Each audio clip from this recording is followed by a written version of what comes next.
I need to make it full screen though. Yeah.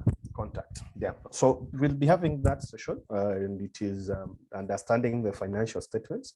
And now the financial statements that you have a statement of cash flows, you have a balance sheet, you have an income statement, you have a statement of retained earnings. Some of the companies will prepare those. Basically, what happens is at the end of a financial period, it might be a quarter, a half year period, or even a full year.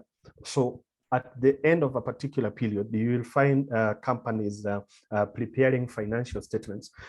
In one case, like the statement of financial position, that is the balance sheet, to tell you where we stand. In the case of statement of income, they'll tell you the performance of the particular company and how we have been performing. So these are the things that we'll be looking at. And therefore, I just want to address people who are not from financial background. I don't want to address accountants. I don't want to address financial experts. I just want to address people who have not maybe even stepped into a finance class, so that I make it easy for them and what maybe they should look out for when they get these financial statements. There are so many numbers, but you don't actually maybe need to get all these numbers. So I'll be giving some specific stuff that you should be looking out when you get these financial statements. And Felista, before I start, I want to propose something to you. If you approve of that, I think I'll be a happy guy. What I intend to do, I don't want to take the classroom approach where we are defining like a ratio, leverage ratio. What I want to do is I just want to do an example, and I will take 2 or 3 companies and I will show you, I'll tell you, this is the debt level, this is the ratio, this is what we call leverage ratio. And I will show you the effect of that where a company has taken too much debt or less debt, so that it makes sense. Because in class, we are talking about the leverage ratio, and then we leave you to go calculate. So I hope that approach would work. Yes, it will. Will it work for you guys? You can type in the chat. But yeah, I feel it will work. It's better when people see it practically than when you're giving definitions. Good. Thank you. So for this purpose, we'll do some introduction on the what we want to do while you read the financial statements. We'll also look now at the balance sheet and the income statement, the cash flow, and then we put all that together, and then we'll have some QA at the end. Though if you have some questions, please leave them at the chat box as we go on. You can have a pen and a paper and your calculator, so that when we mention figures, you can note them down and calculate and see whether they are correlating with whatever we are saying. And at a point where we have mentioned something that you feel you would want to ask, please note that question down so that you can always ask it later. So want to help you understand how to read these financial statements, because we want you to make informed investment decisions, and we'll be looking at the key components of these financial statements and what information they might provide and how that information would be important. Now, why read the financial statements? Felista, in her introduction, started very well, and she was saying, I settled on Kenji due to peer pressure. My mother is investing, and so many people are investing at workplace. I like saying, especially the new kids from college, when they go to their workplaces, this is where a point of influence comes in. You go to a workplace where there is a strong circle culture. Everybody is at the circle. You join your particular circle, the circle that you are in, without asking so many questions, because there's that hard mentality. Everybody is doing this. This would be the best thing. So I found my dad doing things this way without even too many questions. It has been working for him. I don't want to ask questions, so I jump in. And this also happens at the stock market. Everybody is purchasing the Safaricom share. So you, in your mind, you tell yourself, maybe this would work for me. Maybe this is the best that would work for me. So you want to form an investment strategy from a point of knowledge. I want to refer to a specific post that I did, and I said that, for example, you go to your supermarket, there is a newspaper stand, and you'll find the Business Daily in their stands, and there is a huge the headline which leads that Safaricom does 248 billion in revenues, and they have said it's a mammoth or a giant. Unfortunately, when you go home, your broker, you find an email from your broker, and they are saying you can maybe consider, it is a stock recommendation, you can consider purchasing the Safaricom share. Then you are telling yourself, could this be a sign that I should pick the Safaricom share? Then again, you come to social media and someone has reviewed Safaricom and they are giving very beautiful mathematics of Safaricom in a very nice presentation. And you tell yourself, this is the sign that I was looking for. That is not a very good way of picking up an investment strategy. There are things that you should be looking out for in a company, and we'll be looking at those. So when the majority are moving the Safaricom way, maybe you might not go that way, or if you do, you consider going from a point of knowledge. So you want to gain an edge at the market by analyzing these financial statements. You also want to get there to know the financial health of the company, and you can only do that by checking the financial statements. So, and everyone, please note this, I don't want you to fall to the trap of Uchumi, where you get financial statements prepared for half year and you don't check in the past. So in this presentation, we will note that any figure we are looking at, we are not just looking at it by itself. So we want to consider maybe checking in the past. So every time you hear us talk about maybe Q1 results, like when I do a presentation on Tesla's financials, I'll look at Q1 2023, Q1 2022, Q1 2021, and Q1 2020. This is a better way to give you a feel of how things are moving. But when you settle down on, just as I said, we have done a review of 2023 results, and this is where you make a decision from, then that will not be a nice thing to do. So when we are checking the financial health, we also want to see where have we been as we have been going from the past. So you also want to do some comparative, and please let this be noted that when we go to the stock market, we'll analyze one company and I'll tell you this is a good company compared to what? Because there are some ratios or some data that can only make sense when it has been analyzed in respect to another company. So in our presentation, I have done some analysis of 3 banks in our local market that is listed in Nairobi Securities Exchange, that you'll be able to see, this is what should be done when we are doing a comparison. So, and please not have picked banks. And the reason for this is, in 1 year, for example, a bank has performed poorly.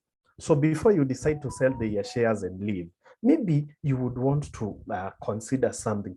How has the industry performed? So you are interested in checking the peers of that particular bank. How have they performed? Maybe you would find the poor performance is overboard, is with every other bank, because they are what we call sector-specific lists. So tomorrow, if, for example, in banking, if we pass that regulation on interest rate caps, you know, these negatively affects banks, though even though it is very good for the economy. So from where you stand, you are an investor, this will not be very good, especially to banking companies. So what you would wish to do is if that happens to the specific sector, the whole sector, then you will tell yourself, well, I think if I'm staying from an informed decision. Go to agriculture, you find in one season, maybe there's too much rain and the tea bushes of Kakuzi, Williamson tea, Kapcholo, and everybody has been damaged by the rain, and there has been a loss this year. So the question is, am I checking out of this company to go where? If I have considered of always having maybe an agriculture company in my portfolio. So that is something we'll be doing, especially doing that comparison. So the type of financial statements we have, a balance sheet, an income statement, which we call a profit and loss statement, But when we want to have not so many people engaging in a discussion, so you are not from accounting, you hear us talk about a P&L. You don't have to be scared about whatever people are talking about. It is how the company has been performing in the past. So leave those prejudices like accounting is hard, for investing is hard or something. It was meant to be easy. And then there is a cash flow statement, and we'll be looking at this type of financial statements. The balance sheet, it will give a snapshot of the company's assets, liabilities, and equity, that is the shareholders' funds, and at any specific point of time. So for example, we are considering June 2022 or December 2020. How are we, what is our position in regards to liabilities, that our debts on what we owe people, and how many assets or what the value of assets that we own. And then we also consider the shareholders' funds in that particular company. So that information will be given by that balance sheet. Please note, I said I meant this to be simple and easy, nothing complicated. So our balance sheet here is to calculate the your level of stress, which is happiness less your troubles. And now where you have too much troubles, your stress also increases. And when you have more happiness, your stress levels are decreasing. So now take that to the companies. And now the assets. It is one thing to have assets, and it's also another thing to have quality assets. So I'll be mentioning two companies. I'll be giving two examples of two companies, and we'll be checking the quality of those assets. Then the liabilities, if we have too much of debt, of course, like for example, we have loans and whatever, they come at a cost, and that is the interest cost. So the company, the specific company that you're investing in, having too much of debt is not also a very good thing, because we are paying interest on that debt. And this interest, if you are an equity investor, you have purchased shares, we say that your claim is what we call residual claim. So basically, this is it. When we make money from sales and whatever other operating activities that we are doing, is we'll pay everybody else, including interest on loans and everything, financing costs. Then whatever remains is what we allocate to you, an equity investor or the owner of this company. So we are talking about residual, whatever remains. Also, in case this company collapses or we go to what we call liquidation, we will pay everybody else, secured and unsecured creditors, and you will be coming last. So there is a need to always be concerned, especially on the debt levels. Then the other statement we'll be looking at is an income statement, or what I call a profit and loss, and then we call that a P&L, and it will show you the revenues. So how much did we collect? And please don't tire or don't get afraid of those financial statements. Let me just give you an example of a company such as Centum Investment. Centum has so many businesses. It is doing its business in real estate. So it has two levers. It is doing trading business. It is doing financial services. So when we go to its financial statements, especially the income statement, you will see all those revenues clearly indicated from the various businesses. So you might find such a lengthy income statement, but it is, don't get scared about it. It is just identifying the revenues from the various businesses. So I think that should not scare you. And then we have what we call our expenses in a financial statement. And then we have the profit. So the balance between revenue and expenses is that profit, of which we can even have a loss in that period too. So you want to read the financial statements and see the growth or trajectory of growth of revenues, Also, there are some formulas that we'll be looking at there. Then you have a cash flow statement there, which it provides you information on the cash inflows and outflows during a specific period. So the income statement is telling you the profit we have made, though we want to consider how much the net profit that we added to maybe our bank accounts or wherever we have that money.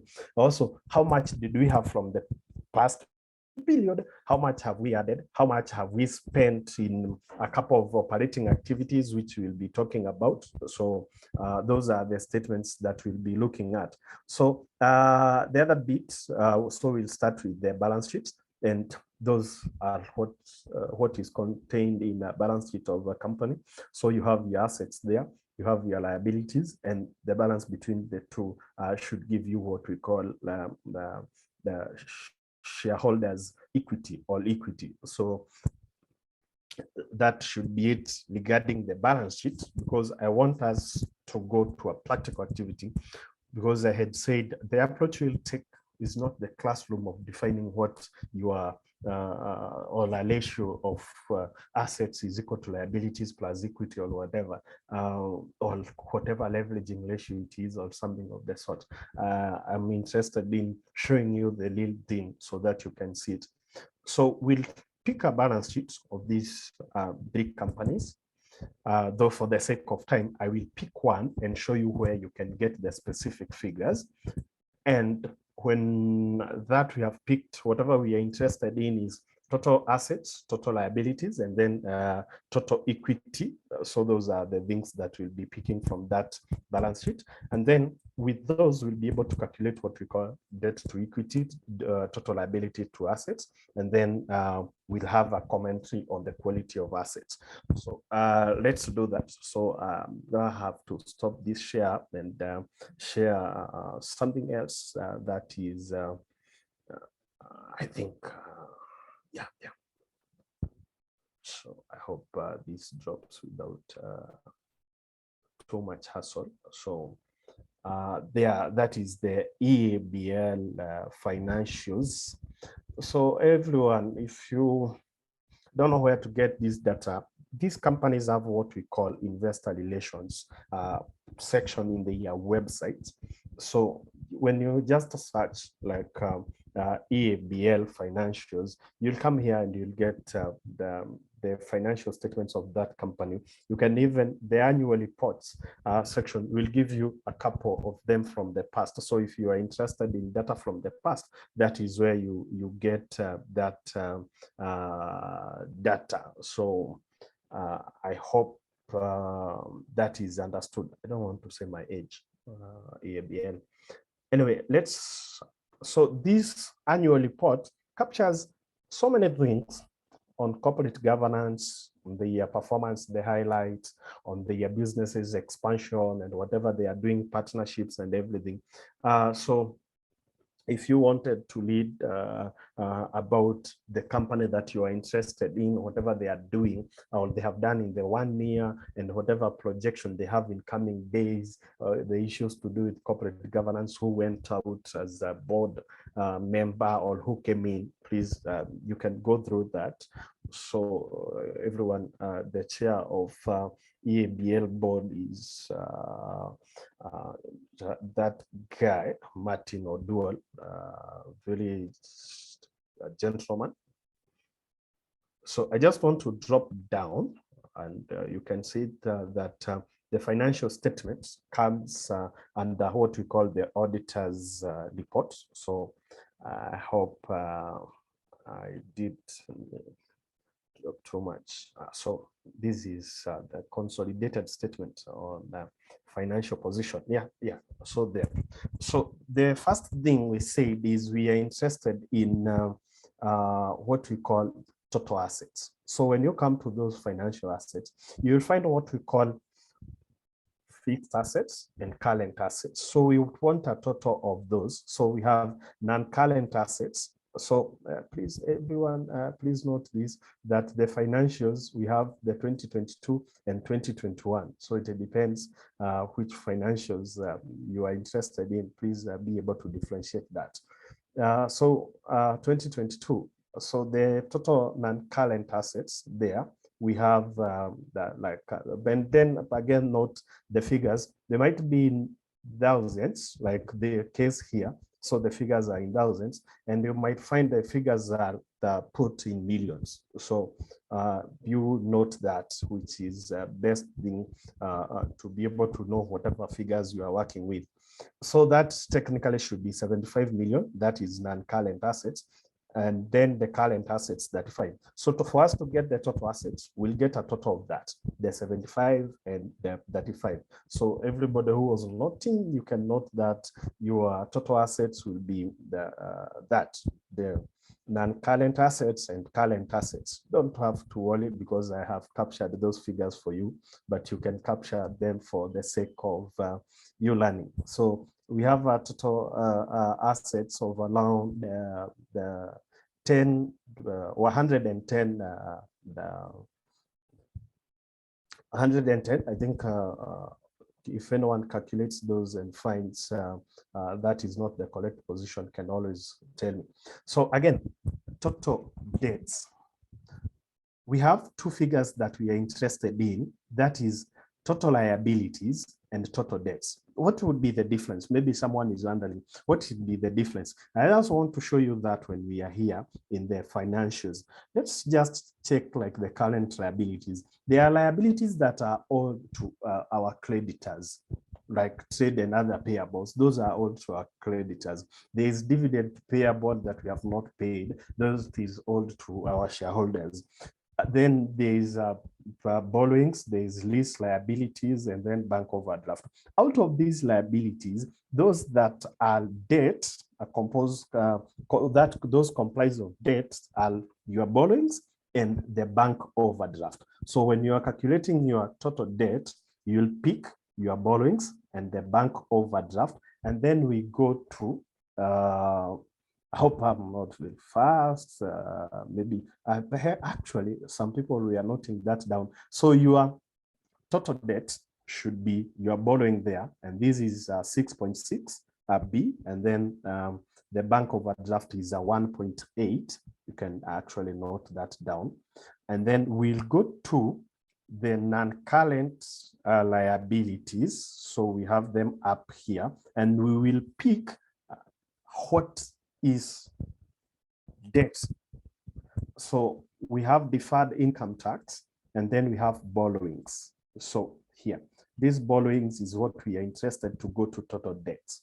So we'll pick that figure. I know I have started mathematics. I say that it will be easy, but I have started to do mathematics, which is not nice to everybody. Don't worry. I'm almost done with this part of picking the mathematics kindly.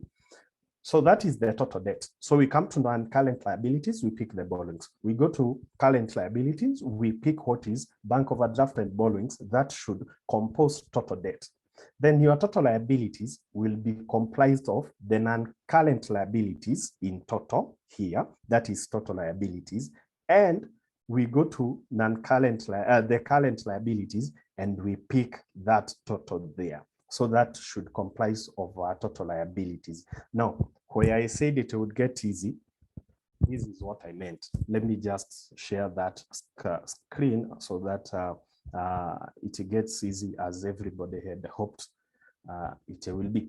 So I think that screen is better that way. Now, for EABL, I have picked your total assets for the year 2022 and the year 2021. I've picked your total liabilities for the year 2022, 2021, and your total equity. I've also picked that for you. Total debt, I've also picked that for you. Now, we said we'll get those figures, and then we would calculate what we call total liabilities to total assets as a percentage. So basically what we do there is taking your total liabilities, you divide those by your total assets, and you multiply by 100. So that is the total liabilities to total assets. Your total debt is, you take your debt with your equity, now here equity, and you multiply that by 100. It will give you that. Let's get to the easiest part and why it is important, because if you go online, this data, you don't have to calculate this data. You just need to know how it is calculated. If you go online, there are people who are providing this data in the way you like it. Go to Wall Street Journal market section and search EABL. You'll get the financials of EABL analyzed to the last bit, even the leveraging ratios. These are two leveraging ratios we talk about. Now, the point, the interpretation of that, what does that tell you? I'll just take an example. At EABL, the total liabilities to total assets, we are at 76. What are peers doing? What are similar companies doing? Go to BAT, they are at that one. So this is a company that has made it its business to borrow too much. If you compared that with BAT, for example, check someone else just for comparison purposes, like Bambuli. Though Bambuli has not released the year 2022 financials, that is why I have put an asterisk there, because this is 2021 and 2020. So they are also, their borrowing is not significant as that of EABL. Now, everybody, how does borrowing impact you as an investor? Just check this. When it comes to what we call dividend yield, how much are you going to earn? How much are you going to get from that company, from their dividends when they announce a dividend?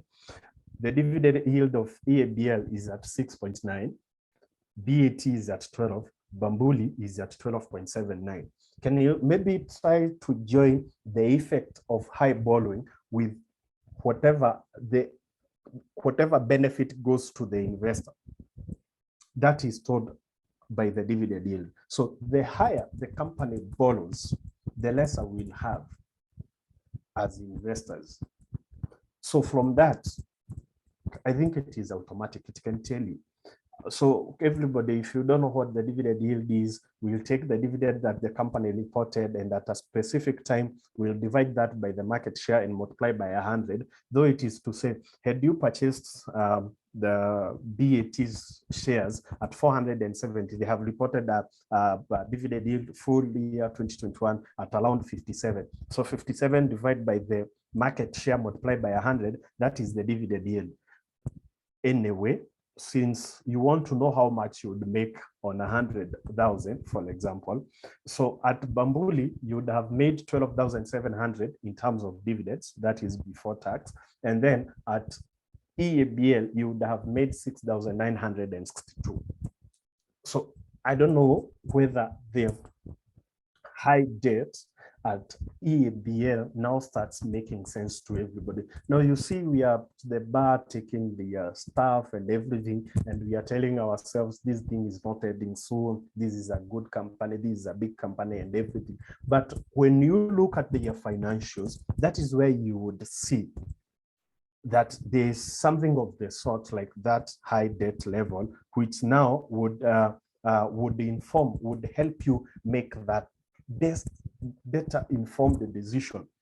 Maybe I will ask people there to say, out of the three companies, which are you willing to place your bet in now based on that information? So someone just write in the comment section, like, what you had thought about the three before and what you have thought about them after. So someone, maybe a comment that Felista can always share later. Now, Wakamiru, before you move yes. on, there's someone who had asked a question that is related to that part. Arnett, I don't know whether I'm pronouncing your name correctly, had asked how are non-current assets valued, like goodwill and branding, and how accurate are these figures? Do we take them as they are? Thank you. think Annette might have seen whatever we had later there down, because I had said the quality of the assets. So whatever assets a company is holding and whatever they have reported in their financial statements, the quality of them. And I have mentioned that we would talk about two companies, that is Centum and Silicon Valley Bank. So everybody, Silicon Valley Bank is based in California and everything happened there. So not even going to whatever Annette is asking, we'll get back to that. But what you already know, your bonds, your shares, your land and everything, that is what I want to address in regards to Silicon Valley Bank and Centum Investment. So at Silicon Valley Bank, they pick treasury bonds or treasury securities of the US government. And they have picked those in 2021, in 2020. And it is investors' fund, the depositors' money that they have placed in those government securities. So this happens at KCB. So the money that you have placed there, they will deem what is withdrawable within a period of time. And then the excess, they will do investment in these government securities and everything. So it is not something new. So this is what happened at Silicon Valley Bank. By the time they are picking these securities, they are of low interest rates. So inflation happens and everything. And then the Fed is raising the interest rates to try to curb the inflation rates. Now, the net effect of these base lending rates being rising to counter inflation, we also have interest rate on government securities rise. So basically, Silicon Valley Bank is holding bonds at an interest rate of 4%, 4.5%. And now the yields on bonds that are being offered in the markets now, they are at interest rates of 6%, 7%, very high yield. So what we say is they were holding out bonds that we are calling outdated interest rates. So bonds are transferable at the market. So if you took the bonds to a securities market, you would trade them. So basically what happened is Silicon Valley Bank, when they were doing, they were analyzing the value of their bonds. You are holding a bond whose interest rate is 4.5. The bond that is being sold in the market, that is being offered, is at 6%. So if you took your bond to sell it, you would have to sell it at a loss, because who will take your bond at 4.5? Well, yes, they can get a bond at 6. So the fair value, the collect value of those bonds is way less. So concerns started rising. People depositors want their money back and everything. Silicon Valley Bank decided, let's sell these bonds and we pay our depositors. And they booked a loss of 2 billion on selling those assets. Those are your bonds. Now, I hope that is understood where the crisis started. So whatever happened is what we call a bank run. People are withdrawing their money when the bank books that kind of loss and everything. So people are withdrawing money and the bank collapses. Now, I want to give a different example in our country. That is a company that has a huge chunk of their assets being real estate projects. Now, Centum Investment, I actually maybe even I will talk about a different company, that is East African Portland. Since most of you could be investors in Centum, I don't want to burst your bubble. Anyway, so at East African Portland, they own lands where they get the raw materials, clinker and everything. Now, these lands have been booked in their balance sheets as an asset. And every year, we contract a valuer, that is a company that is doing valuation of real estate projects. You know, so many of those. And they come and they say that our land now was valued 2.4 billion. Now it is valued at 2.8 billion. Now, this valuation and how people value these land accountants and everybody. If I'm the accountant at that company, I will value that land differently from what someone else would value. We will say that accounting is subjective, very subjective. And now, if you have wondered how the economic crisis 2008 that started in the US happened, is that accounting being subjective. So someone in their financial statements, they are recording assets are of great value. They have income statements are performing very well. But unfortunately, this is not the real case. Because as I said, that accounting is subjective. So someone is telling you land is valued at 2.8, but maybe it is not the correct position. We have seen this even yourself. You purchased some land somewhere and you are telling yourself, nikiuza hiyo kashamba, sitakosa 1.2. Is that the market reality if we were to sell? So also this happens and it would get you duped. Now, those companies that hold these assets, as Annette was asking, assets that are not tangible, please be very cautious with them. I'll just give you an example. Tesla. Tesla has around 184 million USD or worth of cryptos. Those are digital assets. They will tend to lose value at any given time. So Annette, to answer your question, would have to look at the assets that you are not very certain about in comparison to your total assets. So now, Annette, going back to that is Tesla 184 million USD of Bitcoin is there in the year balance sheet. And then the comparison is they have a huge total asset that is just a portion, like not even 2% or 3% of the total assets. But if it was major, like 20%, 30%, then this would be a concern. So where someone is holding like digital assets or those kind of other assets, that we have even, is it Bambuli that has biological assets? So we would have to check the portion of those assets in respect to the total assets so that we make a good decision. I hope that is better, Annette. You can say in the chat box.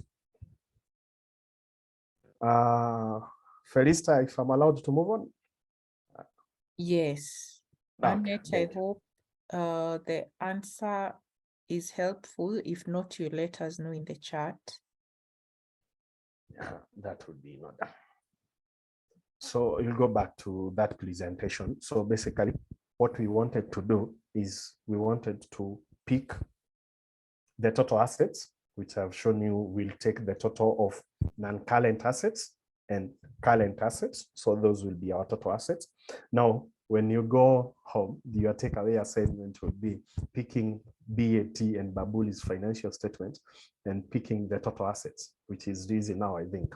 Then you'll pick your total liabilities, total non-current liabilities, and total current liabilities. And then you pick your total equity. So pick that and be able to analyze these two equations there. So I have mentioned about the quality of assets at Silicon Valley Bank, and in real estate I had chosen Centum, though have talked about EAPC, that is East African Portland. So there, now what you like about class is there. Your total to debt, total debt to total assets ratio will compare the amounts, total amounts of liability of a company to all its assets. And we want to check how leveraged a company is. Like, how much of debt are you utilizing? And a higher ratio indicates more debt is used as opposed to equity. And to gain the best insight would be comparing that to different companies within. That is why you saw I picked total debt of EABL, BAT, and Bambuli to give you just a perspective. So I think that is better now. Where you have that ratio being high, we have a very expensive debt to pay. And this also has happened even like in our country. We have too much debt that servicing that debt is coming at a cost, is straining our revenues. Now, the same thing will happen at the company, and you have seen exactly that happening at EABL, where, yeah, we have made a lot of money. We have made a lot of billions in profits, but we have used much of those to pay the debts. So the company, because a high debt will say we are paying principal and we have interest payments and they are eating to the company profits. And instead of that money being reinvested or paying dividends to investors. So that is practically. Now, everybody, when we are investing, I just highlight this, that investment is not an occasion, an event. We meet here and we build a portfolio. Not really. It is a journey that tomorrow an event happens at BAT or at Bambuli and we adjust accordingly. 2021 around December or November, if I'm not wrong, EABL went to the market to take 11 billion of a medium-term note, what we call a corporate bond. I remember saying, EABL does not have issues paying back that loan. We don't have cases of default. The only person who should be concerned is shareholders or an equity investor. And the reason why I was saying the shareholder should be concerned is because they were retiring off a debt to ABSA. So they had a loan with ABSA at 8%. And they have come to the market to get a corporate bond at 12%. So the cost of servicing debt will go high by 4 percentage points. So that was the thing that I highlighted then, and you can see it has really affected the profitability of that company. Though that debt is not long-term, so in coming days. So if you have like the shares, I'm not asking you to go pay it off. They have been adjusting the things. They have been paying off the loans and everything. So you don't have to have much concern. Though if you are picking, you would want maybe to have that knowledge to help you settle on someone who guarantees you some better returns. So debt to equity, we have looked at that. And now, again, everybody note, we said that in the event we go to liquidation, what will happen is we'll pay off everybody else and you, the investor, comes last.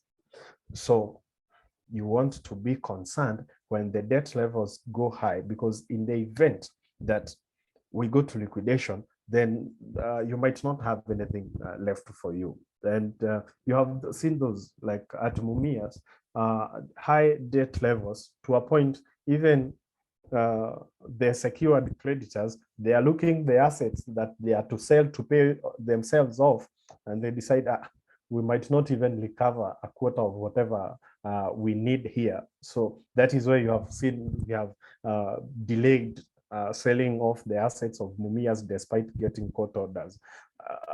Like KCB is owed a lot of money, so but they deem it the quality of the assets has really deteriorated. So, and this is regarding high debt levels, and you can pick that by checking those two ratios. Now,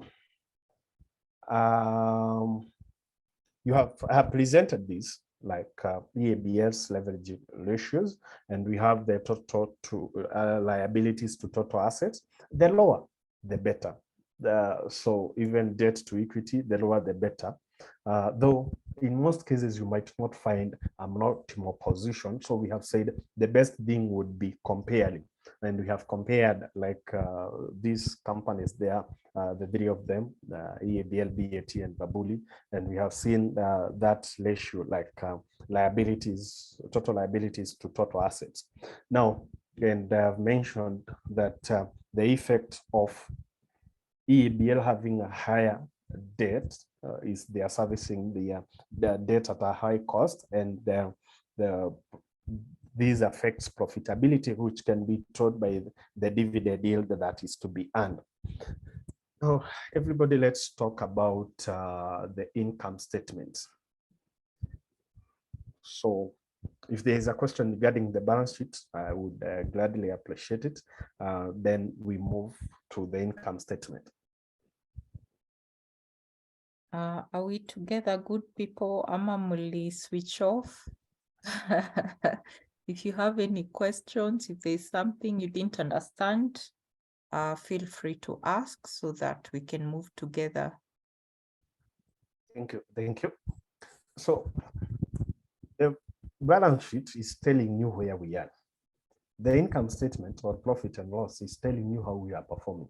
Whatever we have been selling, is it moving? Because it is one thing to have assets, land and whatever, and then there is another thing of moving these products that we are selling, doing the manufacturing or whatever business that we are in. And now,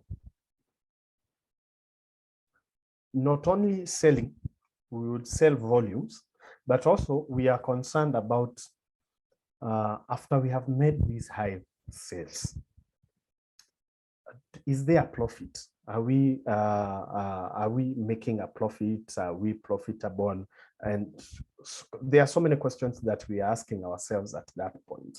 And what now happens is, I just maybe want to give an example here, is we have a company, or the 34 of us in this room, and we are selling laptops, just as an example. And last financial year, 2022, we sold 1,000 laptops, just a modest figure. And how much did we spend in advertisement, delivery, and everything? We spent maybe 120,000 in terms of costs to push those number of laptops. In 2021, we sold similar number of laptops, 1,000 laptops, though we had spent 80,000 in marketing, advertisement, delivery, and other costs that are associated with that selling process. Now, what we say is we have grown less efficient. So your business, like an investor, when you go to check the financial statements, you're not really interested in the fine details. You are not an accountant. You are interested in, have we grown more efficient? Which is something very important for you to check. And then, is there a track record of performance? Like the revenue, is it growing? And then there's something else, the last bit, which is net income. And we have seen like Safaricom moves 70 billion in net profits, and we clap. And there's a basic question that we ask is, how much did they make per share? So yeah, of course, 70 billion, but that is nothing. We were interested in, I own one single share of your company, in your company. How much did you make for me? And Safaricom, with this 40 billion of outstanding shares that are outside there, 40 billion. So with the net profit of 70 billion, we are dividing that to 40 billion shares, and we see how much the company made per share. So I have highlighted a couple of things that you'll be interested in. Track record of performance, so revenue over the years, because you also don't want to deal with someone who is declining. The second thing that you're interested in is the efficiency of the business, which you can be told. You can be looking at the financials, you'll be able to pick that, and you'll be able to understand, and I'll show you how to do that. The other bit of information is what we call the earning per share. And I have said net income, revenue, high revenues, they might not be important. Yeah, they are important, but they don't give you what pertains to you, and that is, this company has made how much per share. So that is something that we'll be looking at, and I hope we do that within the shortest time possible. So your income statement, also known as a profit and loss statement or a P&L, and which is a financial statement, which will show you your revenue, your expenses, and then net income over a period of time. And everybody now, we have been concerned about financial statements full year. Please make a habit of being concerned about quarter quarterly returns. Every quarter, we just added quarter one. So companies are doing reports for the year quarter one. Just make it a habit of following up an analysis to gives you good interpretation of those financials to help you make informed decision. I remember I am talking about a quarter because November last year, we analyzed the quarter earnings of Umeme, a company available in Uganda and Nairobi through cross-listing. And I remember Umeme was trading at 6.6 shillings, 6 shillings and 66 cents. And I just checked its quarter 3, 2022, and then quarter 3, 2021, and quarter 3, 2020. I remember, okay, fine, you are in social media, you cannot go giving investment advice, but how I had placed that, it was like a call. If you want to jump into Meme, we are expecting very good results in this financial year.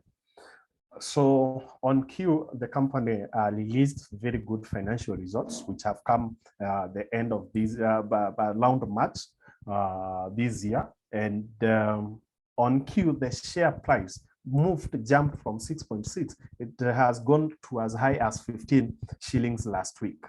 So either way, if you want a dividend, you are better. If you want to check out with capital gains, you are still better. This, if you are interested in the capital markets, quarterly earnings are so crucial for you. They will tell you crucial information. So easy income statements are 2022, 2023, like say, investing depending on what 2022 financial statements is not a good thing. So make it a habit of checking quarters.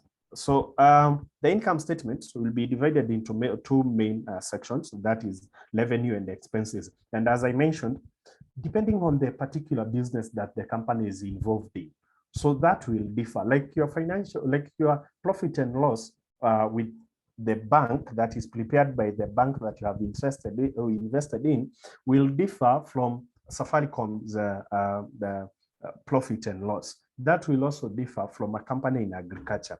I said, if you have like a holding company that has several businesses under it, you might find a lengthy financial statement, but that should not scare you a bit, because there are only two sections in an income statement. That is revenue and expenses. The revenue section will show you whatever has been earned by the company from the sale of its product and services, and the expense section will show you the cost incurred by that company. Now, you'll find revenue or sales, service revenue if you are at Safaricom, automotive revenues if you are talking of Tesla, income revenue if you are talking of a banking company. That will differ from one entity to another depending on the business that they are involved in. Go to your insurance company, they have a different type of revenue. So then we have the cost of goods sold if you're talking about a manufacturing entity, and you have your gross profit, the operating expense such as salary, rent, and marketing, depreciation, amortization, interest, and taxes, and then you have your net income. Like those are the things you'd be interested. Now, I said we do things practically. So whatever we have been talking about, maybe it just passed, but when we do something practically, it might get where it was intended to. When you analyze the P&L or the income statement, you'll get to know the company's revenue and expenses trends. And this is what I was mentioning, that when I get a unit, you saw that when we did the total debt and everything, we are not comparing 1 year. 1 year won't give you a good sense of that data. But when you pick previous data, it will help you. So you want a trend of revenue and even expenses. And you are also interested in gross profit margins. And again, I had mentioned that efficiency, which is the ability of that company to generate profits from every shilling that they spend in their operations. So You'll also be able to understand whether a company is spending too much money on activities that are not generating revenue. And it will give you, that analysis will give you too much information regarding the health of that the particular company. Now, I've mentioned that you might find a company that is not generating enough revenue, or maybe I need to add, this is not in the presentation. I'll just give you an example. I'll go back to Centum, or not really, I won't go back to Centum, but I'll go to East African Portland. If when you are bad, you are not too bad, you can be used as an example in classes. So don't worry about East African Portland. We can use them as a learning experience.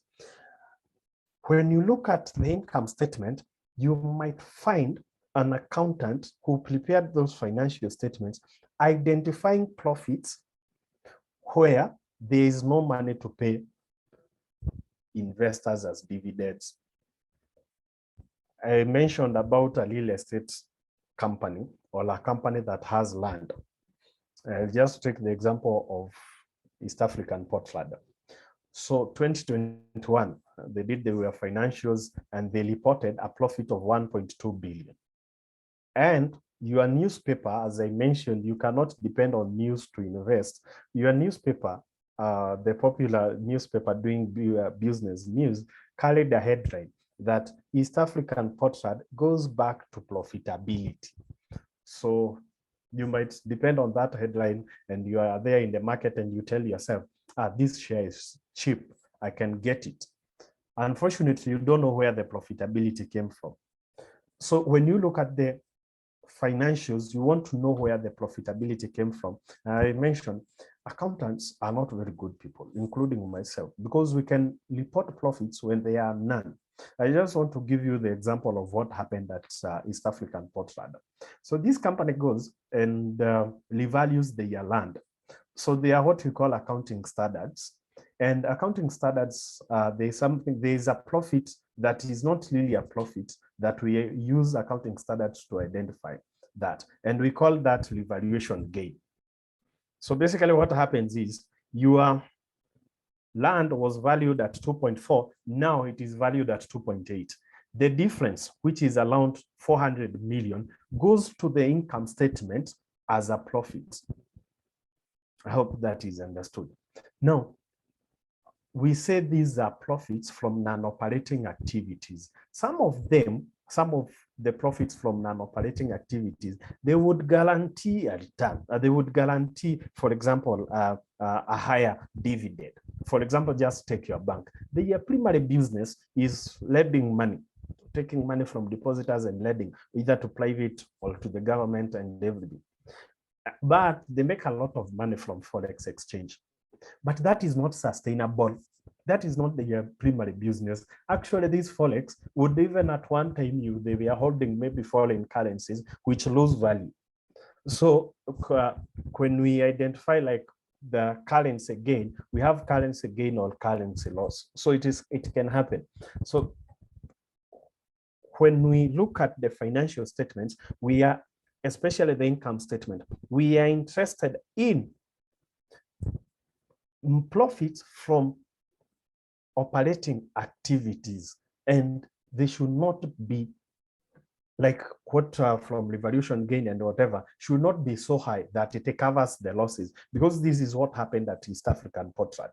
We had profits from revaluation of the land, and also a profit from, they identified what we call a tax credit. Literally, they are not getting money back from the government. It is a tax credit that they can utilize in coming days, and they have decided to identify that as a revenue in the income statement.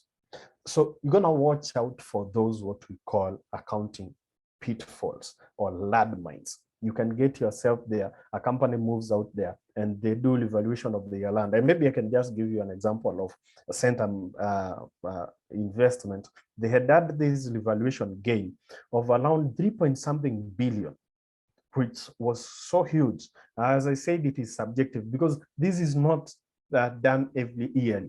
So if you look maybe the past year, they had done maybe 2 billion, and this year they have talked about 3-point-something billion, because after 2021, in 2021, the evaluation gain was around 1.1 billion.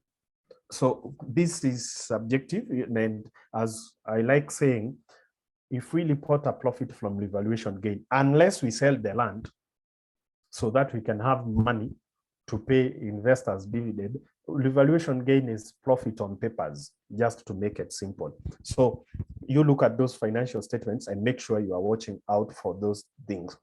Now, some things that we'll be looking in the financials that I have analyzed for us is revenue, and we want to look at trade of growth, and then we want to look at margin, and the gross margin has to do with the profitability of a company, company's manufacturing activities. We are looking at a manufacturing company where you'll take the gross profit of a revenue by 100, which will give you that gross margin. We also want to compare what two companies or three companies in what we call efficiency of a company. So how efficient is your company? I mentioned about us selling laptops, and I said we had grown less efficient. So we look at the particular company that I'm interested in. 2021, how efficient were you? 2022, how efficient were you? And maybe can we compare you between peers in the same industry? Because if you are, there's something regarding like labor laws just came up and required employees of your industry to be in a union negotiated for higher pays, which affected our margin, then that is felt across the industry. So efficiency, we're going to have to compare that with other companies. And then the earning per share, and I said net income is great. So Safaricom reporting 70 billion, that is so great.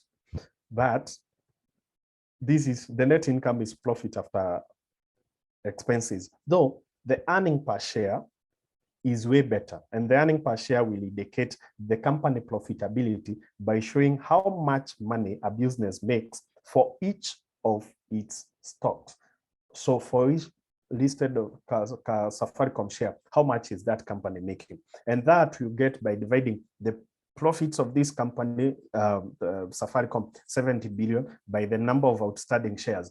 And you might have had people make this comment, and you thought it is a lazy comment because you found so many arguments in the comment section, and you wondered, like, hey, I think this person did not know what they were saying. We have said Safaricom's problems is the large number of outstanding shares, too much of them. And I will do that in this class so that you're able to see that. So I want to share my screen to show you where you get, stop sharing my screen and share another screen to show you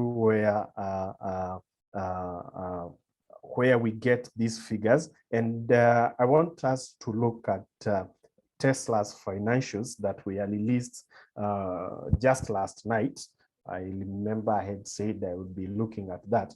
I just want to show you where you get that. So that is their documents there. You can get that in their website. And then I'm interested in these, their financials here. So everybody, there is a summary up there. And then there is the financials down here. So there is a summary and the financials down there. So if you are not really keen in everything else, because when we go to the revenues, we'll be told where they came from, automotive, also charging and whatever they have, they are in the business of this energy and everything. So, but let's look at the summary in brief. So this is what we have there. Gladly, it gives you Q1, Q2, Q3, Q4 in the past. And then they give you the current financials, whatever they were releasing, and that is Q1 2023. Now, we said revenues that you were interested in. So there we have 23,329 million US dollars. So 23,329.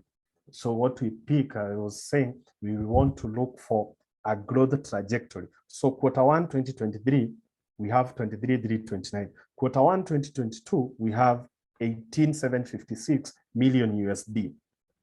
Then what I've done is I've brought you data in the past, and that is 2020 total revenues, Q1 was around 5.9 million USD. So if we are looking at a trajectory, you'd note that down. Q1 2020, Q1 2022, Q1 2023, and you would see how that growth is happening. So I have prepared that for you, so we'll be looking at that.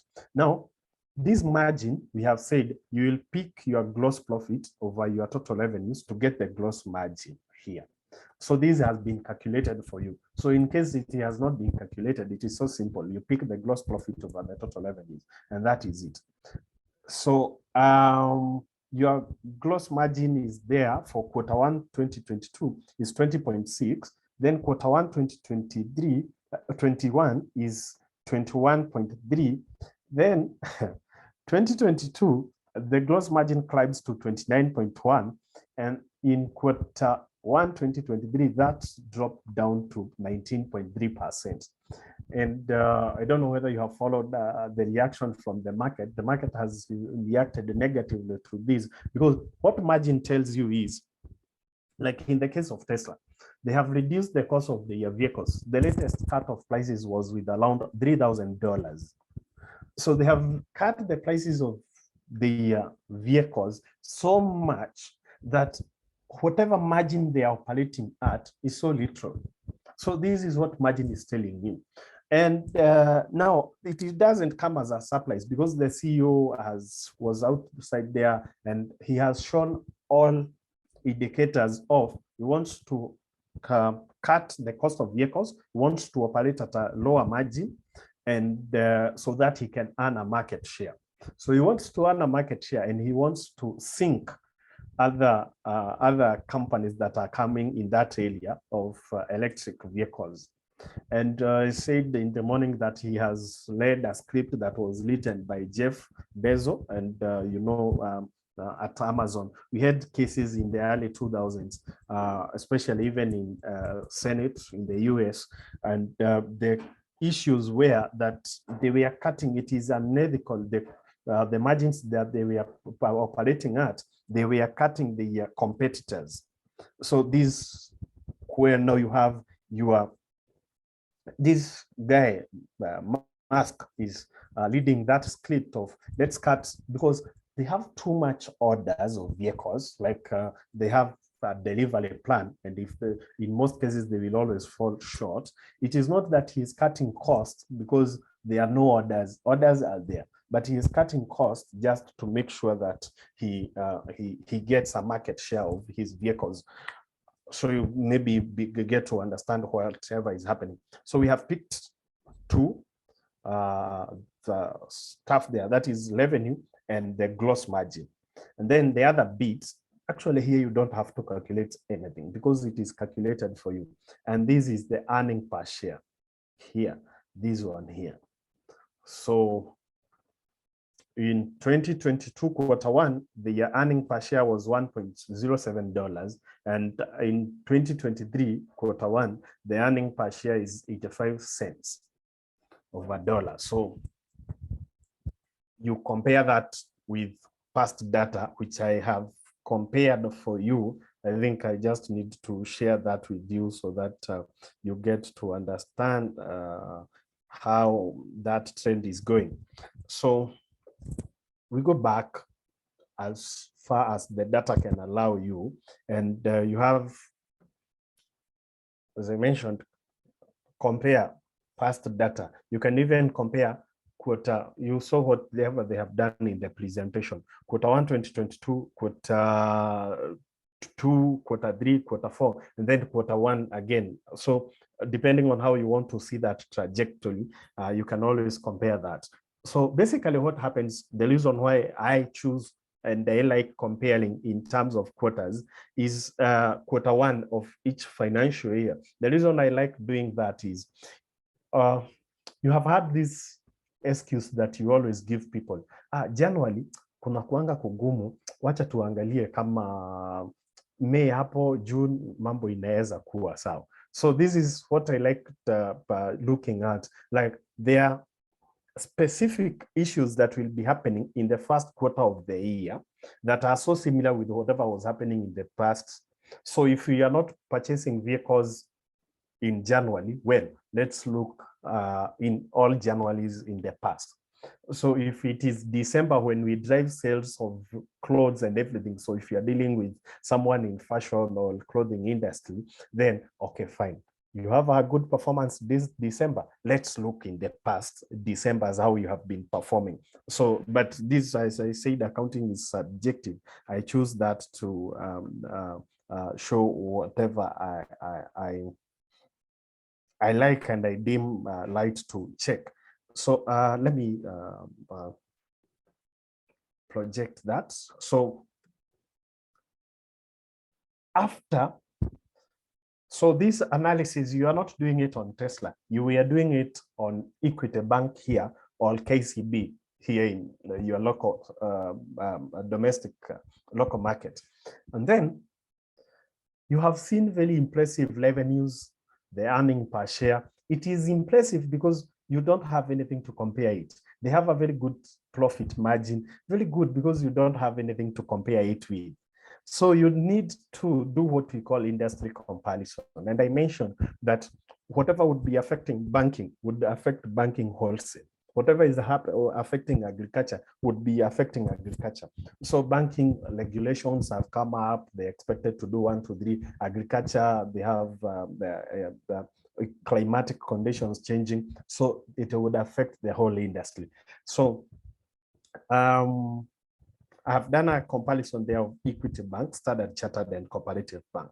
And again, you had some prejudice of between the three banks. You are saying, oh, Equity is a big bank or something. I would want to invest in its shares. So after this presentation, maybe at the chat box, you can always comment what you think.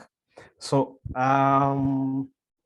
Equity Bank with operating income of 145 billion, Standard Chartered with an operating income of 33.9 billion, and Cooperative Bank with an operating income of 71.2 billion. These are the latest financials, full year. So then the profit before tax is there. So we have said net profit is just good, very good. So Equity Bank has done 59. And then Standard Chartered did 17 billion and Cooperative Bank did 29 billion. So then you go to a profit margin and you are checking how efficient is the business. So for every shilling that this company is making, how much are they spending to earn that 1 shilling? And I mentioned about efficiency. I said, if you spend 80,000 to sell 1,000 laptops, and then you come again and spend 120,000 to sell the same number of laptops, we'll say you have grown less efficient. But if it is the other way around, we'll say at least you have become more efficient. So basically, the efficiency level shows you Standard Chartered at a better efficiency level with 50.34 of the profit margin. And check the dividend yield. And as of 14th of this month, Equity Bank at 8.9, Standard Chartered at 12.9, and then Cooperative Bank at 11.58. And this dividend yield, we would compare in the past to see a company, how it has been paying dividends, because what we have seen is someone coming out here paying high dividends in one particular year, and then the past years, the other year, again, the coming year, he nosedives. So we'll check that also.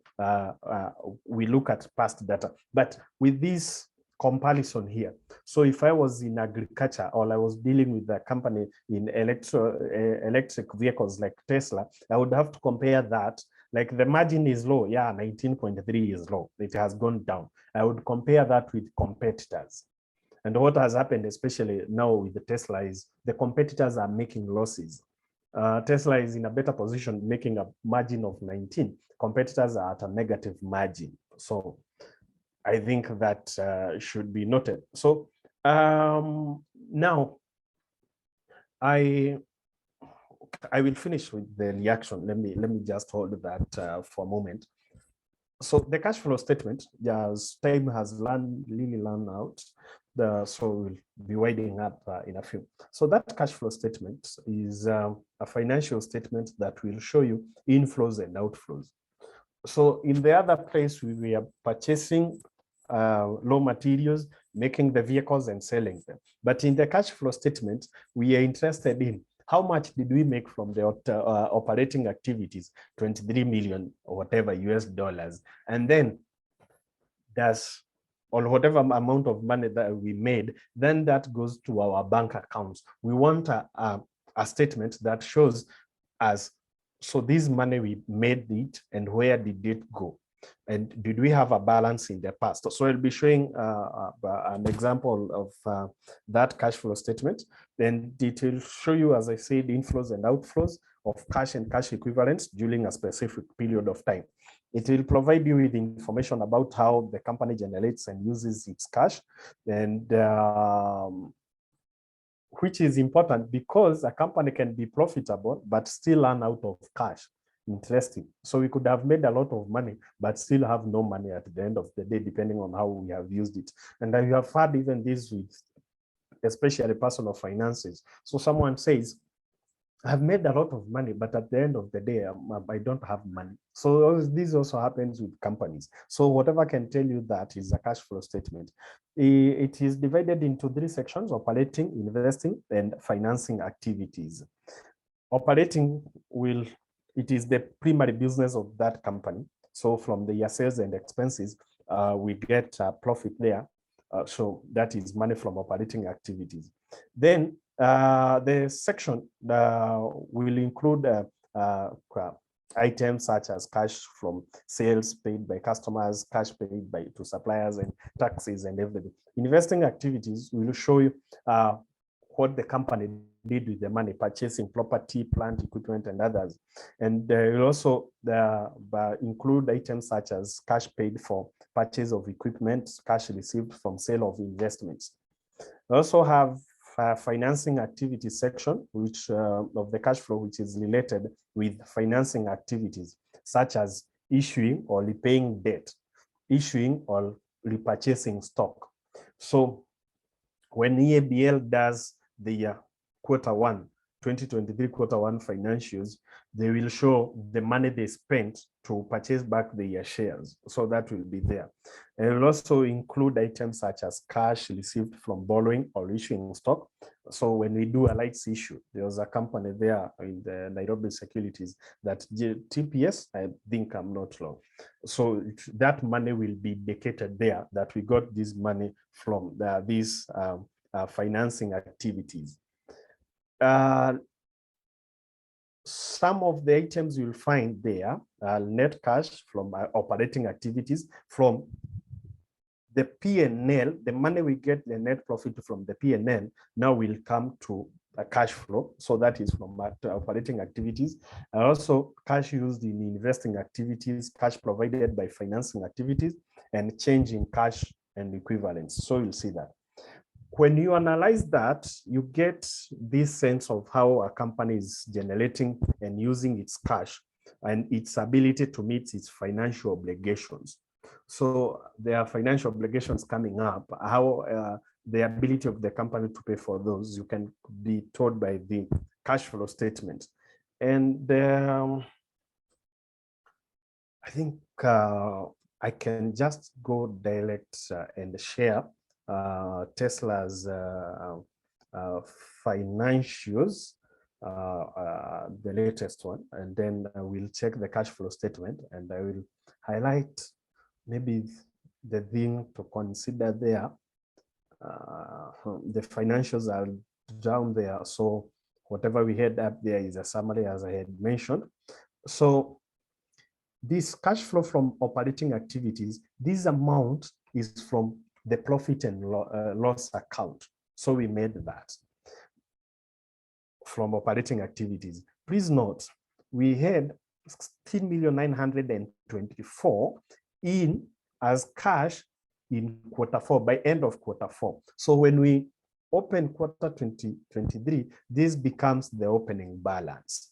So this amount of money here.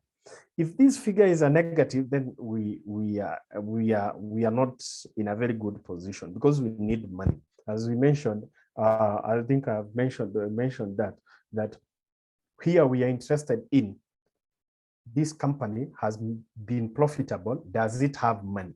That is the most important thing that you're interested in. So they added 2539, 2,539 million USD, and then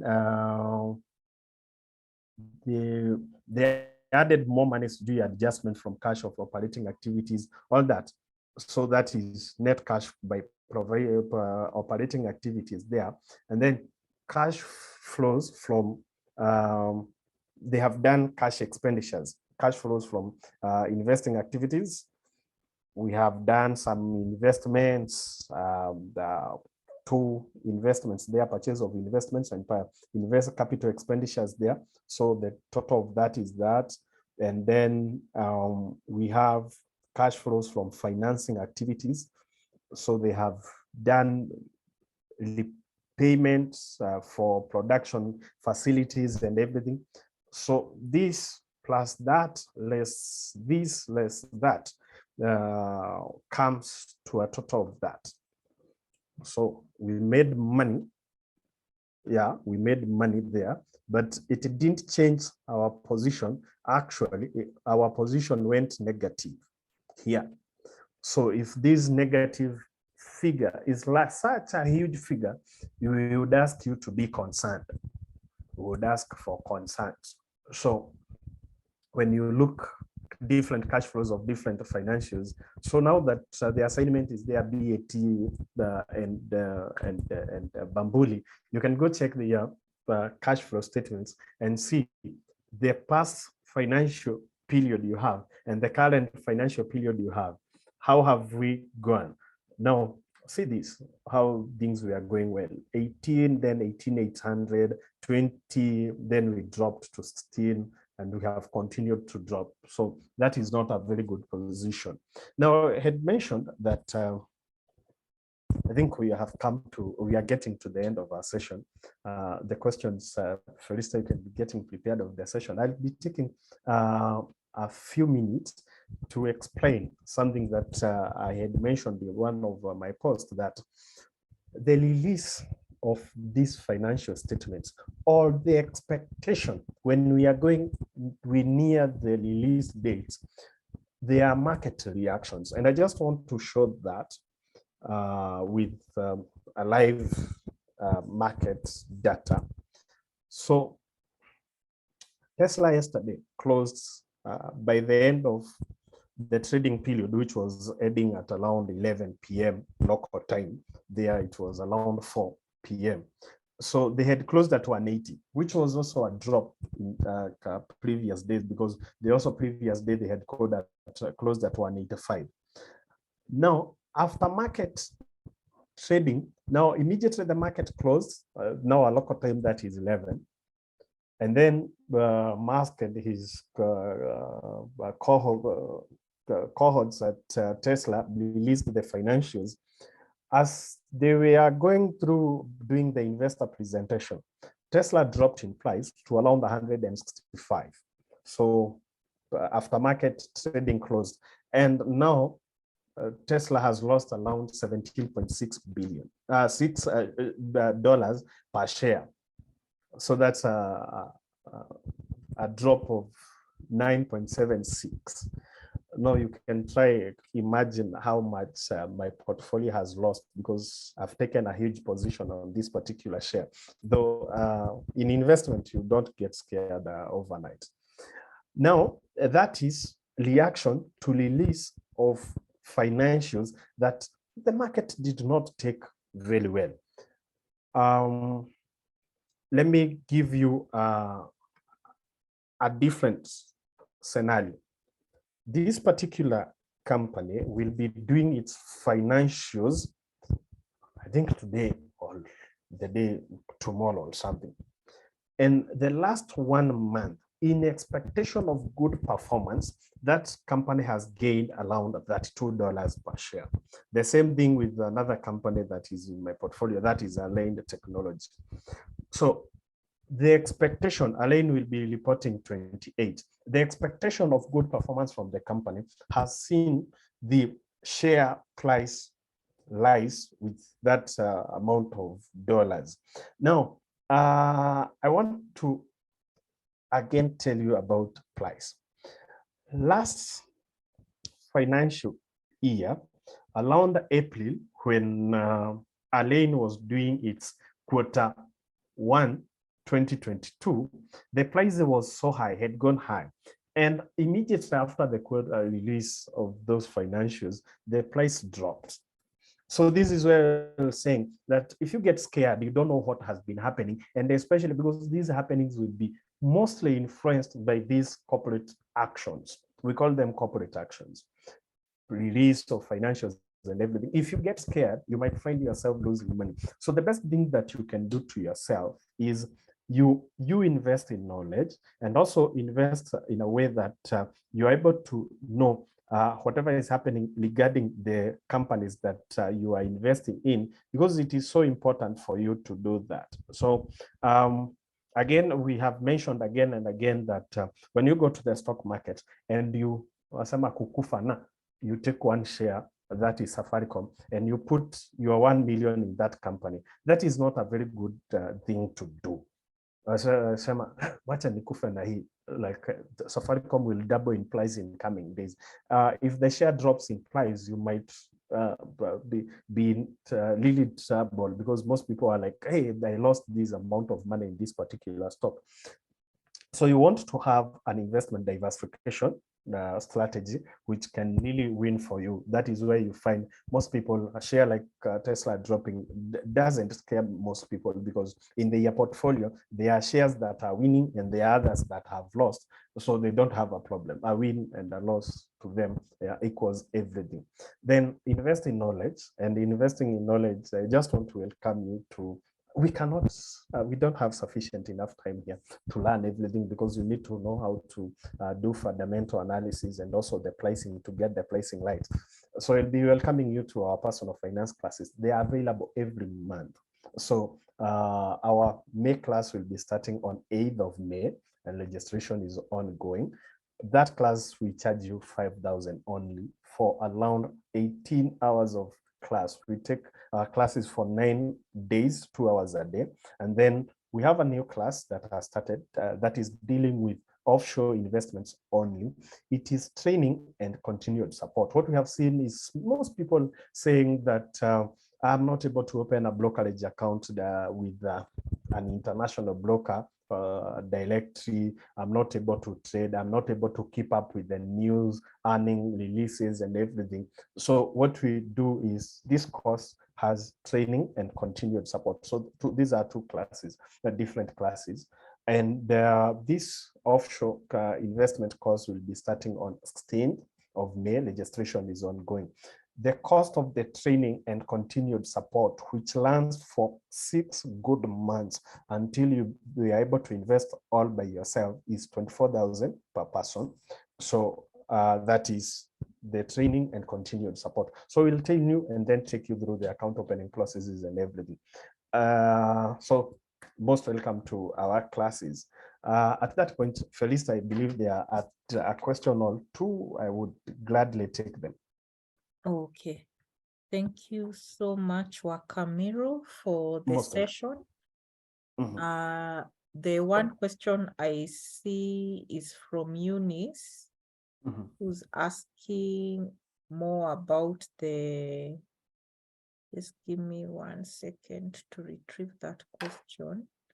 She's asking more about offshore shares. Should like to learn that.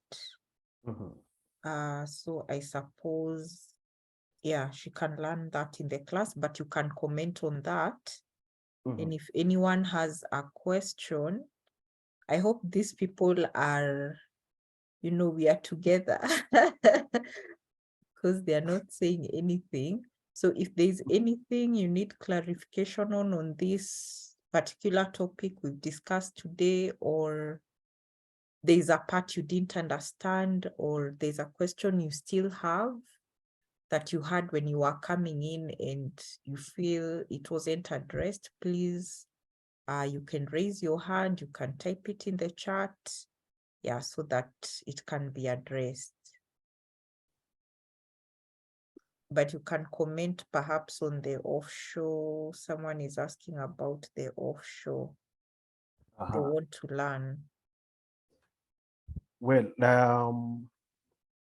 one thing I just want to be very honest that investing is an extreme sport. Like anybody would appreciate that statement being true, because like when you go to the offshore market, America has two major markets, that is New York and NASDAQ, and there are thousands of shares that are listed there.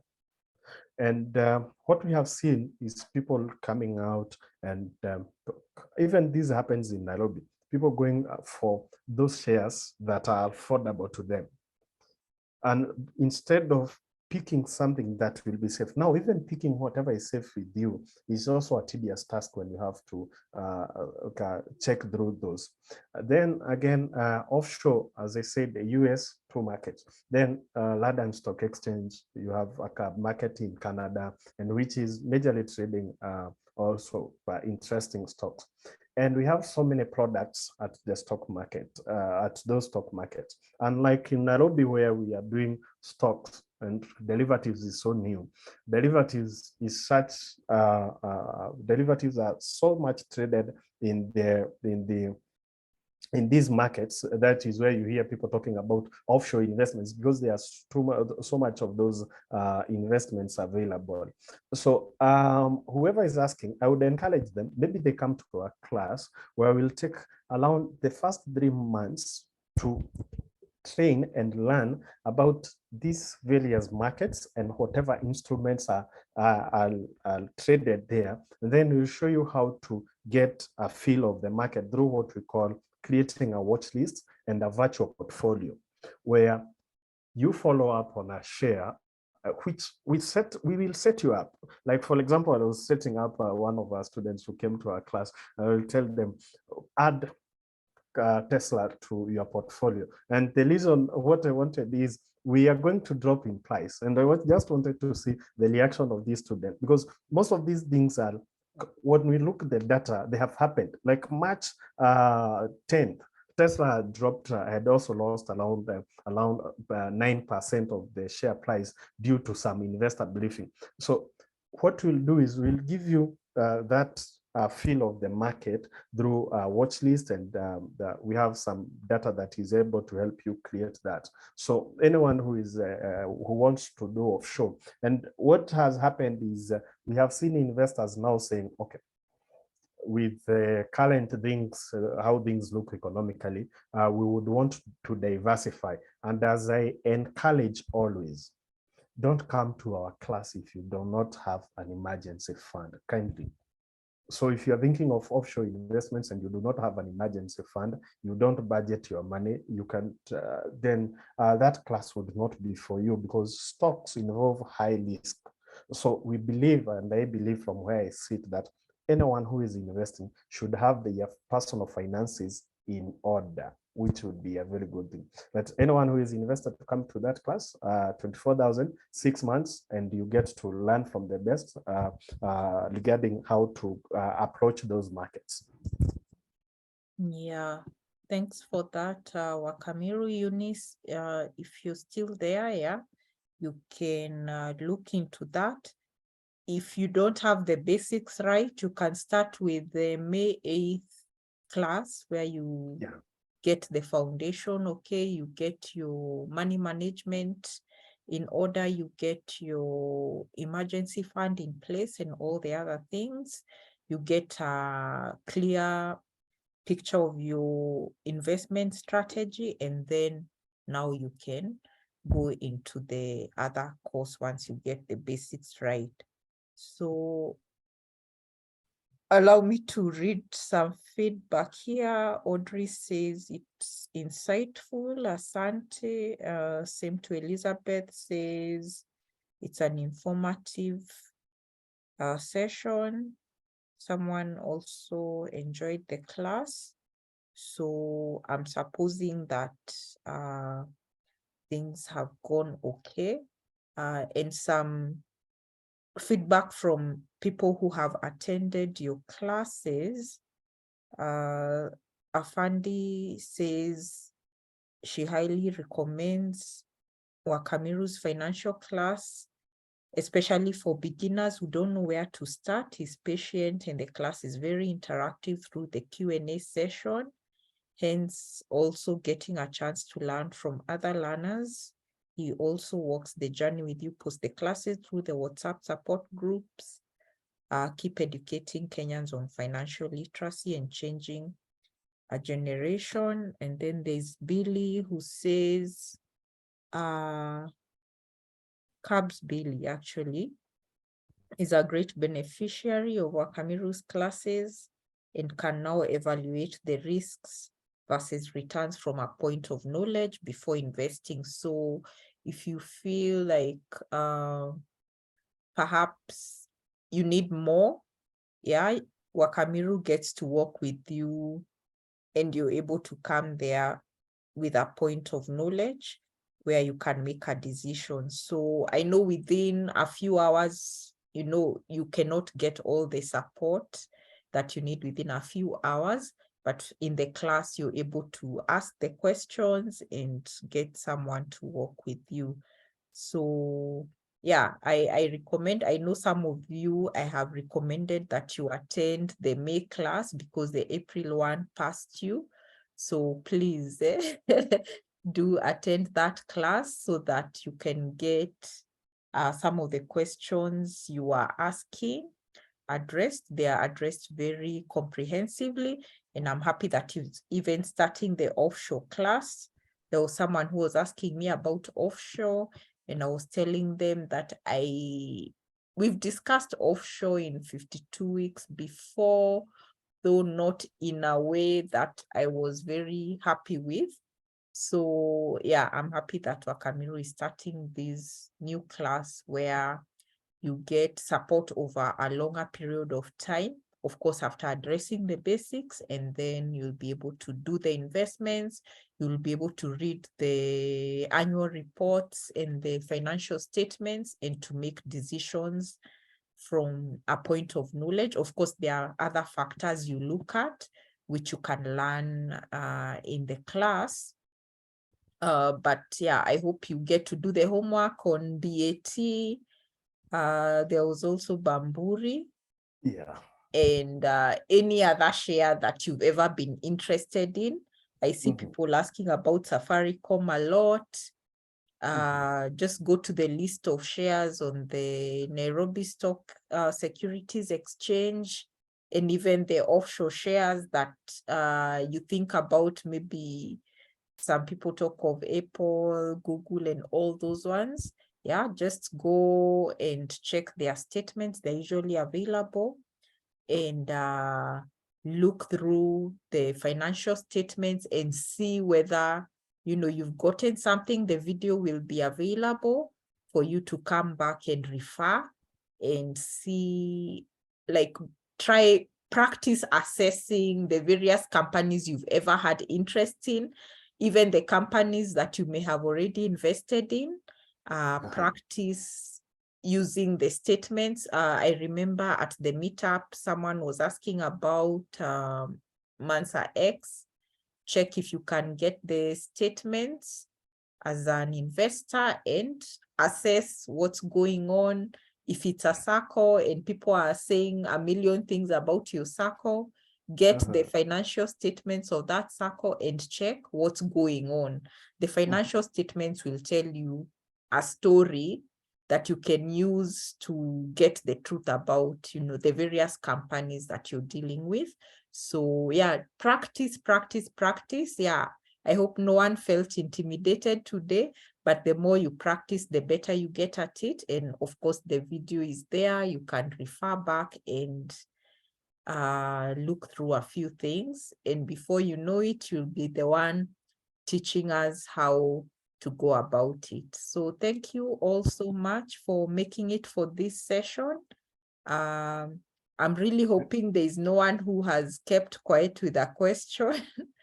But if there are, feel free to share on Facebook. The post with the video will continue being open. So if the questions come later, feel free to drop them there. And if you want to learn more, the class is starting in May. May is coming soon. I think we have like less than 2 weeks to go to get to May. So the class is coming soon.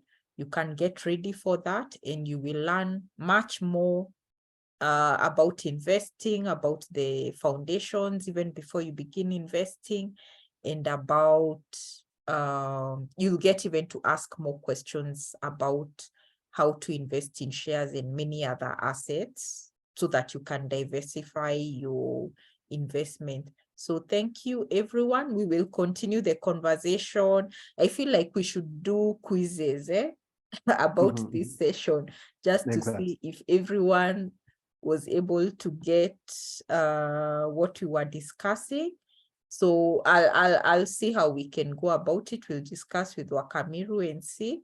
And then, yeah, just to make sure that you understood and that you have some point of reference to start with, even as you do the homework. Please, guys, do the homework. I think we should come up with some questions to check if people did the homework. People did the assignment. And so, yeah, so that we can correct and see that the session was actually useful for you. So thank you all very much. Just one thing. Yeah. You have mentioned something very important regarding SACCOs and financial statements, products such as Mansa and financial statements, and any other investment anyone has ever thought of. I will just a tip on due diligence that before anyone invest in any product, the number one thing is access to information. I like using an example of one of my neighbors from home who had lost around 700,000 savings in one of the SACCOs that I might not mention names. And now, what happened is after the SACCO collapsed, the commissioner of SACCO came and said that this SACCO has been closed down, that they need to they have not done their financial statements for the 3 years that they have been in operation. So now the question is, my money, 700,000, that is lying in a SACCO, I might have been called to an annual general meeting, but they have not done their financial statements, have not checked. You know, there's also a regulator can keep you safe. Okay, the SACCO manager and everybody, the fund manager says that we are working for your best interest. The regulator also is working for your best interest, but also an investor has the role to play to keep themselves safe. As you said, especially SACCOs, because what we have seen is people going to these SACCOs, small SACCOs here, and someone has a considerable, significant amount of money in a SACCO that is not known, that they have not even seen their financials, which I think, as you mentioned, everybody who is in a SACCO, just go home and get the financial statements. And if you find it difficult to access the financial statements, believe you me, something is being hidden, and that is why they are not being made visible. Gone are the days that we were asking people to go to registered office and to get a copy of financial statements. Right now, they are telling you can register an account on their website. Then they should provide you a copy of their financial statements on their website. That should be very easy to do. That is it. Adios. Oh, thank you. Thank you so much. Yeah. So guys, this is not just about even investing in stocks. We have our money in various places. So if you're in a SACCO, make sure you know the status of your SACCO. Because in fact, the regulator sounded the alarm, I think that time dividend season, the first quarter, when a lot of SACCOs were giving dividends, and the regulator sounded the alarm that some of these SACCOs are giving high dividends to appease the members, and in reality, they cannot afford to give those dividends. Exactly. So, but if you are able to look at, you know, the statements and assess for yourself, then you would know the financial status and health of your circle. So yeah, so this knowledge is not just about investing in shares, it's knowledge you can apply to different areas where your money is and use it to make decisions in various ways. And as Wakamiru has said, like if your circle, for instance, is not even releasing financial statements, I'm shocked that a circle can stay for 3 years without statements. And because I guess the people didn't know the importance of, you know, those kinds of statements, then they didn't really bother.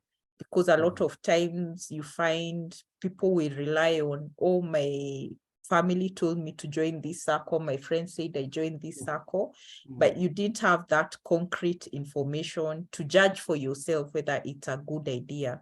So yeah, so this information, if you're in a circle, get those financial statements. That is more homework for you. Yeah. And look through and see how healthy the situation is. And you can even use now that to ask important questions during the AGM. I saw some place where someone was complaining that in AGMs, people only ask about umbrellas and those promotional items. Yeah. So when you know how to read the statements, you can ask more informed questions that are helpful not only to you, but also to the other members. So Audrey says, this is information we don't get in school. Consider this your school. Because yeah, I guess we can't, I've come to accept we can't learn everything in school because there are so many things to learn. But yeah, it's important. Some of this information is basic information that really we should have learned in school, but because we didn't learn it there, yeah, we still have a chance to learn it out here. So yeah, so please guys, do your homework, post it in the group to mark. Exactly. Get ready for the May class to learn more and to engage more even with this kind of content, so that you can strengthen the skills. So asante sana everyone. We have extended a bit, but you'll forgive us for that. The video will be available. I will share the link, but it's also available on Facebook. So feel free to come back to it and check and use it to improve your decision-making skills. Thank you so much, Wakamiru, as always. I'm looking forward to hearing more testimonies, even from the May class and even from the offshore class once it begins. I'm sure by the end of the 6 months, I know there are some people who don't know that you can actually invest outside Kenya, or they feel intimidated. They know, but they feel a bit intimidated by the idea. So this is your chance to learn and to get the confidence to actually do it and come back and share your testimony. That which month are we in April? I had never thought of investing outside Kenya. And 6 months later, I have some of these shares and I know how to go about it. I'm looking forward to hearing those testimonies, seeing you earning in dollars and growing your portfolios even beyond the world, beyond Kenya. Yeah, the world is bigger than Kenya. Don't feel constricted, or the economy locally is not good and NSC is not so doing so well. There are more options for you. The world is your oyster. Take advantage of that, but get the skills first so that you know exactly what you're doing and so that you can grow from a point of knowledge. Asante sana everyone. Have a good night. We'll see you I think probably next month. I keep forgetting what month we are on, but yeah, I'm sure we'll have another session at a later date. So thank you so much and have a good night. Bye. Thank you, and good night too.